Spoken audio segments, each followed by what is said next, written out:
Okay, this is the seventh video that I'm making about the Lindsay Clancy trial. And you can see I've moved up to the podcast studio. I think it sounds a little bit better with the microphone, so I might be doing videos from here for the rest of this trial. But I still have my coffee. I'm drinking iced coffee. It's like 9 o'clock at night. I don't know what I'm thinking, but I needed it. So here we go. And we're going to do a two for tonight because this one I'm going to give you just an update on what happened that Friday afternoon in court where they were arguing some motions. I'm going to do a separate video because I did some research today on postpartum psychosis, which taught me a lot about the differences between, the baby blues and postpartum depression and postpartum psychosis. And I think it's important to know these things as we begin watching this trial. There are a lot of you.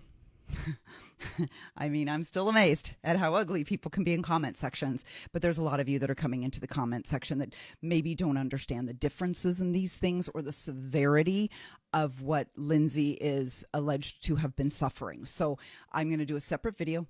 I'm not holding you hostage. You don't have to come back and watch that one. If you don't feel like you need to be educated on the topic, you can just zoom right past. That's fine. Let me tell you quickly what happened to Patrick Clancy's motion. So he filed a motion. It was a two-parter with the judge. So he asked that some information be restricted from public access. That's you or me, right? Of course, it's been admitted into evidence. This is the 911 call. This was some of the autopsy photos and other photos from the scene that day.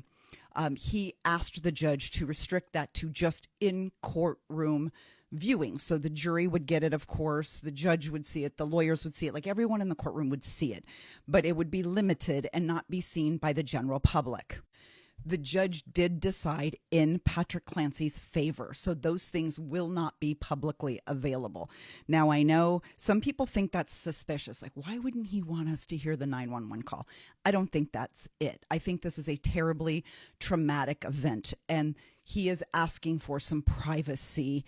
And he understands that there's a trial and it's important that the jury get this information. But you or I, we don't have jack shit to do with this. So why do we need it? Listen, this is me. I'm a huge advocate for the right to a free press under the First Amendment to our Constitution. In fact, I did an entire season of my podcast talking about journalism and brave journalists who blew the lid off of corruption and caught sneaky politicians and covered these amazing stories that we, the public, probably wouldn't have known about if it hadn't been for them. But to be honest, I mean, sorry if I sound rude, but you or I, we don't need to hear the 911 call. And that is what the judge has ruled. They will not be made publicly available. They will only be available to those involved in this trial. All of the jury selection is done. There were numerous hiccups. There were people that came back and said, wait a minute, I don't think I can do it. This is why they picked 18 people. And I know a lot of you are still coming into the comments and asking about why. Normally it's 12, right? Normally it's 12, but you need some alternates just in case someone gets sick, something goes wrong, someone can't last the length of the trial. And this is going to be 6 to 8 weeks. So it's a big commitment that you got to ask for people to keep coming back every day. And from what I understand, they're not going to be sequestered. So this is a big lifestyle change for them over the course of the next several weeks. They picked 6 alternates, which is more than usual. Sometimes it's 2, sometimes it's 4. They went for 6 alternates. Now, here's the deal. These alternates don't know they're alternates. So 18 people will show up every single day and they will sit through the entire trial. They will all see the same evidence, look at the same photos, hear the same testimonies. They will take the same notes. They will go through this. Then at the time when all the last closing arguments are done, they will, I think in Massachusetts, they just draw numbers. So you're only known by number. The jurors, their names will not be revealed to us. It's a privacy issue. But juror number 3, juror number 4, that is how they're going to be known in court.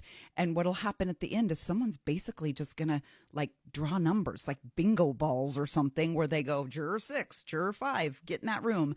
And they pick 12 of them to go in there. Now, I believe the others are probably sent home, I think. I don't know that to be true, but I think they're sent home, but could be called back if they're needed to go in and be a part of the deliberation. But at the end, it will just be 12 in the room that are deciding the fate of Lindsay Clancy. And again, I don't know how many more times we can say this. there really is no scenario where Lindsay Clancy is found not guilty and she goes, woohoo, and she gets to leave. Like, that's not an option. If she is found not guilty by reason of insanity, or what is a mental defect or deficiency, there's a hospitalization, right? Those that are seen as unfit to stand trial, or those that are found not guilty by this insanity reason, it's like mandatory hospitalization. They have to go in, they have to be examined, they have to stay there for a set period of time. There has to be different hearings and different follow-ups and different examinations before anybody can determine the length of time that they should stay there. She's not going to leave and go be a free person. She is going to be either in prison or in a hospital. Either way, there will be confinement for Lindsay Clancy.